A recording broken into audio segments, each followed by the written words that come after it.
Welcome to free tuition WB। এখন আমরা ছোট্ট ছোট্ট অঙ্ক শিখব, যেগুলো খুব গুরুত্বপূর্ণ পরীক্ষার জন্যে। দেখো, 1 টাকার 4-এর 1 অংশ কত পয়সা?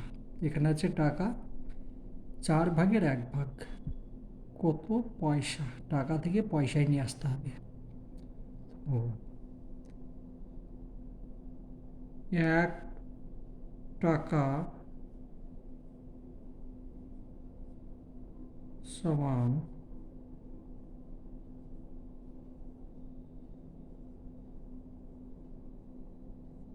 পয়সা, তাই তো? 1 টাকা সমান 100 পয়সা। 100 পয়সার এত অংশ,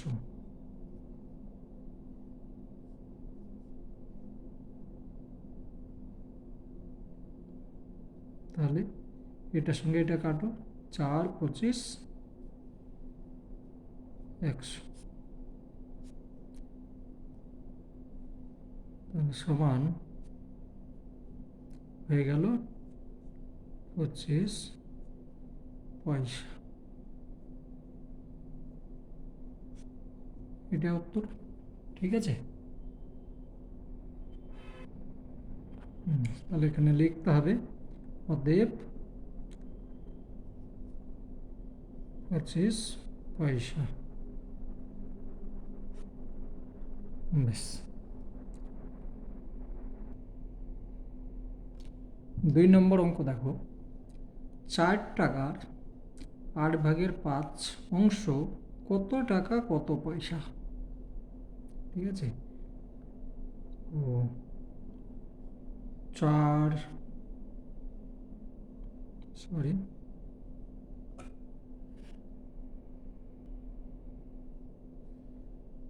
টাকা সমান 4 গুণ 100 পয়সা। তাহলে সমান 400 পয়সা।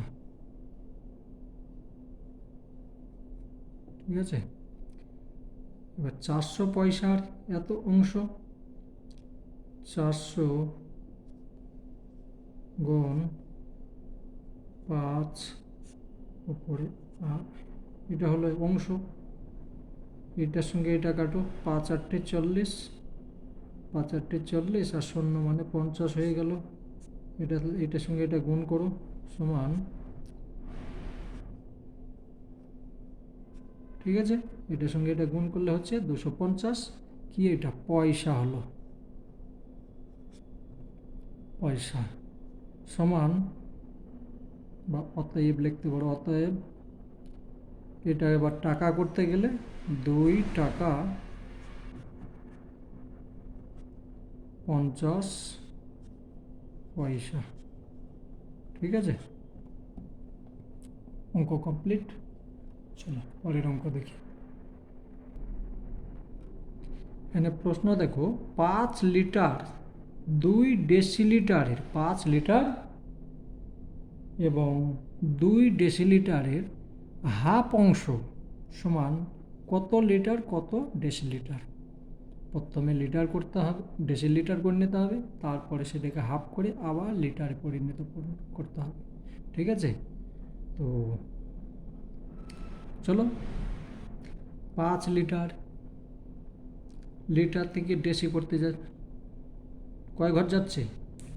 1 ঘর। তাহলে এটা 5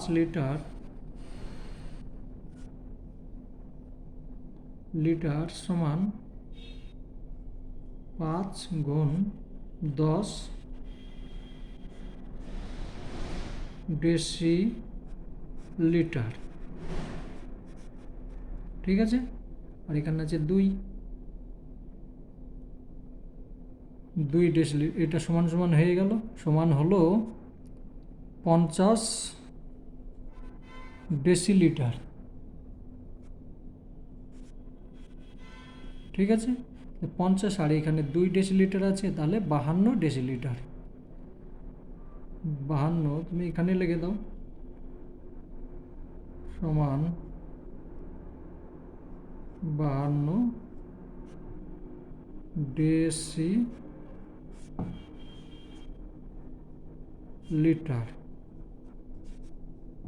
ঠিক আছে, 52 ডেসিলিটার। এইটাকে হাফ অংশ করো, এই যে হাফ বলেছে, তাহলে 52 গুণ হাফ কত হলো? 26 লিটার, না ডেসিলিটার, সরি ডেসিলিটার হবে,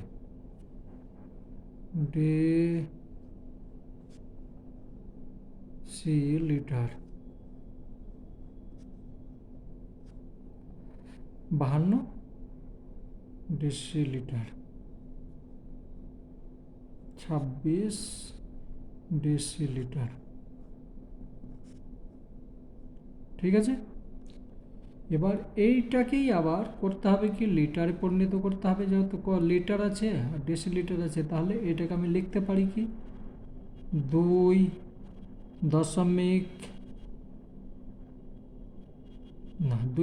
বললে ভালো হবে, লিটার এবং ডেসিলিটার, তাহলে 2 লিটার আর 6 ডেসিলিটার। ঠিক আছে, ডেসিলিটার একটু কঠিন মনে হবে, ঠিক আছে, কিন্তু অঙ্ক তো করতেই হবে, একটু ভেবে নেবে, অঙ্ক কমপ্লিট হয়ে যাবে। একটি সংখ্যার 3/1 অংশের সঙ্গে, মানে এত অংশের সঙ্গে 20 যোগ করলে 35 হবে। সংখ্যাটা কত? কোনো একটা সংখ্যাকে এত অংশের সঙ্গে 20 যোগ করলে তখন 35 হয়ে যাবে, তাহলে সংখ্যাটা কত? ধরি,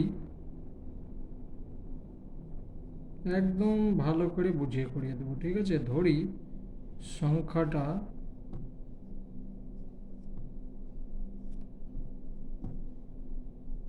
x। প্রশ্ন অনুসারে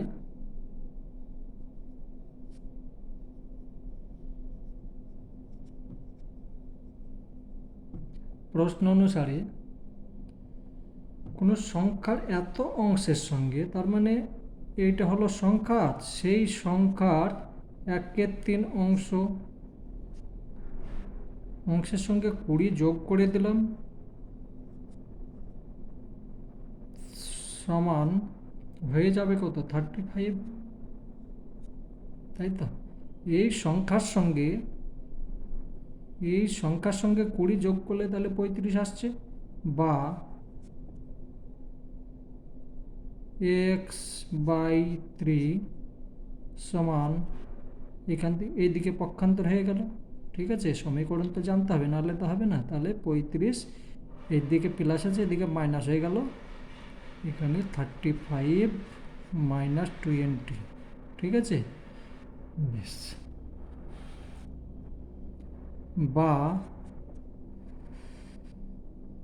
x/3 সমান কত হলো? 15, বা এর নিচে কিছু নেই, মানে 1 আছে, কোণে গুণ, মানে কি গুণ বলে? বজ্র গুণ বলে। ঠিক আছে, বজ্র গুণ। তাহলে এইটার সঙ্গে এটা গুণ, এইটার সঙ্গে এটা, x সমান এটা গুণ করো, কত হচ্ছে? 45 অ্যান্সার। ঠিক আছে, এইটাই উত্তর। এই সংখ্যার সঙ্গে যদি 20, এই সংখ্যার 3/1 কত হচ্ছে? 3/1 মানে হয়ে গেল 15। 15 সঙ্গে 20 যোগ করলে তো 45 হয়ে যাচ্ছে।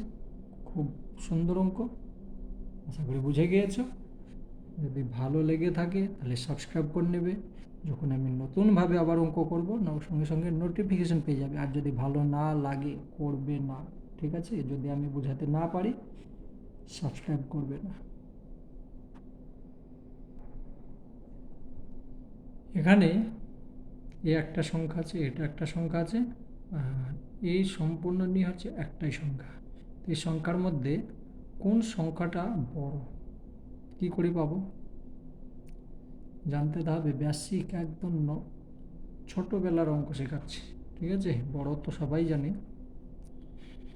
বেশ, প্রথমে আমাকে এইটার কাজ করে নিতে হবে, তার কারণ এটা গুণ চিহ্ন আছে। এটাকে সমান সমান, সরি একবার সমান হবে, সমান এখানে লিখবে, কিন্তু আমি এখানে শুধু করে দিচ্ছি বোঝাবার জন্য।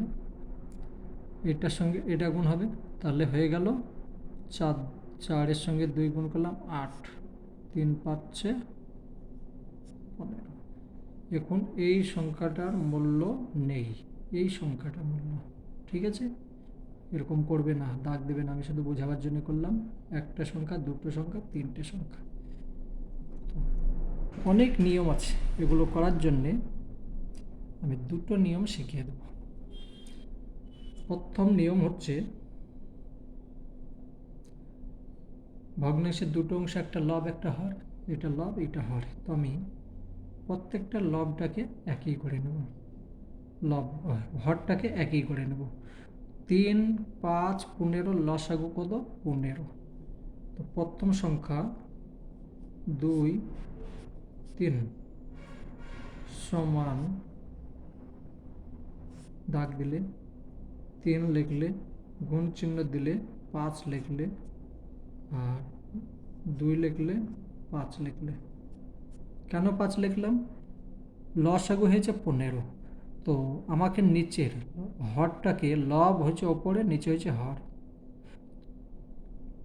হরটাকে একই গুণ নিতে হবে। তাহলে আমি 3 5 15 করছি, আর এখানে 5 দিয়ে গুণ করলাম। লবকে যে সংখ্যা আর হরকে যে একই সংখ্যা দিয়ে গুণ ভাগ করলে কোনো মানের পরিবর্তন হয় না, সমান।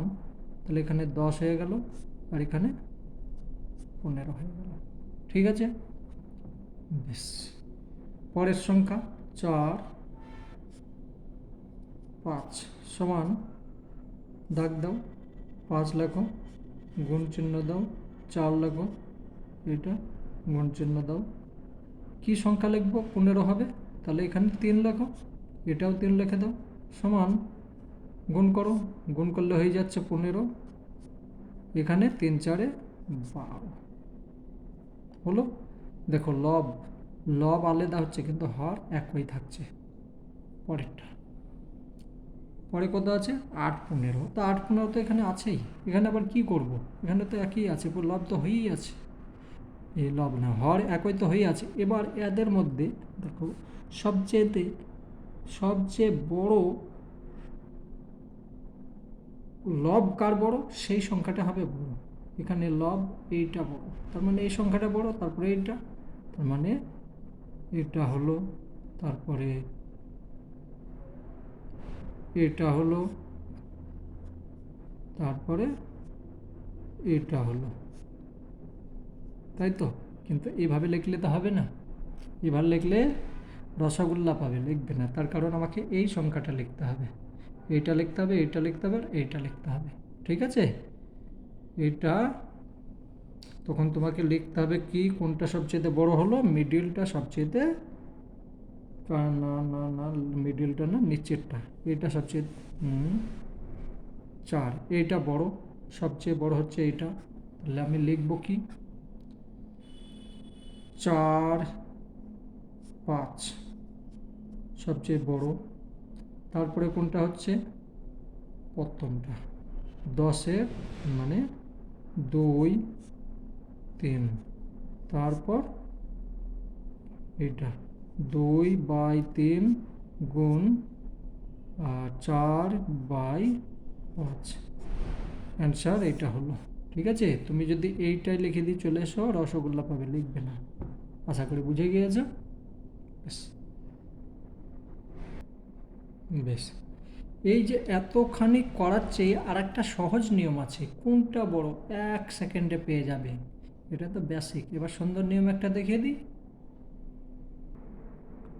দেখো, এখানে অঙ্ক আছে, ধরো এই সংখ্যাটার জায়গায় এইটা লেখা আছে, এটা তো গুণ করে এইটাই পেয়েছি, পরিবর্তন হবে না। বেশ, 1 সেকেন্ডের মধ্যেও ছোট বড় নির্ণয় করতে পারো। এখানে 2 3 লিখলাম, আর 4 5 লিখলাম, আর 8 15 লিখলাম। ঠিক আছে, এইটার সঙ্গে এটা গুণ করো, এইটার সঙ্গে এটা গুণ করো, কত হলো? গুণ করলে এটা হচ্ছে 10 আর এটা হচ্ছে 12। তার মানে যেটার লব বড় সেইটাই বড় সংখ্যা। ঠিক আছে, তার মানে এটা ছোট হয়ে গেল, এটা বড় হয়ে গেল। কত সহজ না? এটা ছোট, এটা বড়। এবার ধরো এটাকে আমি বাদ দিয়ে দিলাম, এটা যেহেতু বড় বলছে, এইটার সঙ্গে এটা গুণ করবে, এটার সঙ্গে এটা গুণ করে দেখবে কোনটা বড় ছোট পাওয়া যাবে। এটার সঙ্গে এটা যদি গুণ করো তো 4 15 60 হয়ে যাচ্ছে, আর এটা কত হচ্ছে 5 8 40 হয়ে যাচ্ছে, তার মানে এটা বড়। কথা বোঝা গেল? শুধু গুণ করে নেবে, এইটার সঙ্গে এটা গুণ, এটার সঙ্গে এটা গুণ। তোমাকে কোনো জায়গায় যেতে হবে না, যার লব বড় সেই সংখ্যাটাই হচ্ছে বড় সংখ্যা। ঠিক আছে, আশা করি বুঝে গিয়েছো। সহজ নিয়ম এটা, এটা পরীক্ষার জন্য, কিন্তু বাচ্চাদের জন্য ওইটা, এইসব নিয়ম করতে গেলে হবে না, পারবে না। অঙ্ক দেখলে যদি ভালো লেগে থাকে তাহলে চ্যানেলটা সাবস্ক্রাইব করে নেবে। ঠিক আছে, কমেন্ট করবে কীরকম লাগলো দেখে। আবার নতুন অঙ্ক নিয়ে আবার হাজির হব।